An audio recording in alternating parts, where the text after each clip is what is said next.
Hello बच्चों, हम second unit का जो फर्स्ट लेसन है वो डिस्कस कर रहे हैं।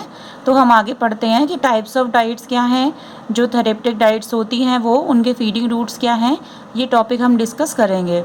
तो सेकेंड लेसन पर चलते हैं। आहार के प्रकार, जिसमें बताया गया है कि रोगी की जो स्थिति है, जो रोगी व्यक्ति है उसकी जो रोग की स्थिति है उसके प्रकार पर आहार में परिवर्तन किया जाता है। पहले ये बता रहे हैं कि सामान्य आहार क्या है। एक मानव का नियमित आहार वह आहार होता है जो सभी प्रकार के भोजनों को सम्मिलित करता है और स्वस्थ व्यक्तियों की आवश्यकताओं की पूर्ति करता है। संशोधित आहार वे होते हैं जो रोगी की चिकित्सकीय आवश्यकताओं को पूरा करने के लिए समायोजित किए जाते हैं।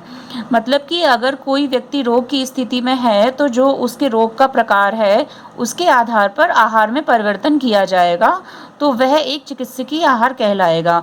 कि जैसे हम अगर ज्वर की स्थिति है तो हम वो आहार नहीं लेते हैं जो कि सामान्य स्थिति में हम आहार लेते हैं, उसकी तरलता में परिवर्तन किया जाता है, प्रकार में परिवर्तन किया जाता है। तो यही बता रहे हैं कि तरलता में परिवर्तन, जैसे परिस्थितियों के अनुसार रोगियों को तरल, नरम या नियमित आहार, ठोस पदार्थ लेने की सलाह दी जाती है। जैसे यदि किसी व्यक्ति का ऑपरेशन हुआ है या जो आंतों से संबंधित कोई बीमारी है तो उस स्थिति में जैसे नारियल का पानी, फलों का जूस इत्यादि, छाछ, ये सब आहार दिए जाएंगे बजाय सामान्य या ठोस आहार के। उसके बाद आगे बता रहे हैं कि तैयार मृदु आहार।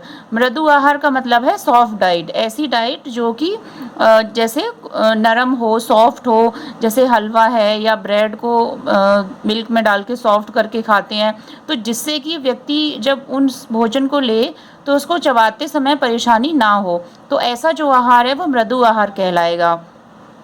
इस संदर्भ में हम बड़ी समूह के सामान्य प्रौढ़ों के लिए भी कुछ संशोधन कर सकते हैं। जैसे इसमें इन्होंने बताया है कि ऐसा आहार जिसकी जो कंसिस्टेंसी है वो सॉफ्ट है। इसके बाद भोजन देने के कुछ तरीके भी होते हैं, जैसे कि हॉस्पिटल्स में जो पेशेंट हैं तो उनको ऐसा नहीं है कि हम मुख के द्वारा ही भोजन देते हैं, नली इत्यादि के द्वारा भी उनको भोजन ग्रहण करना होता है। तो जो भोजन हो वो उनकी जो अवस्था है, जो रोग की अवस्था है उसके अनुसार होना चाहिए।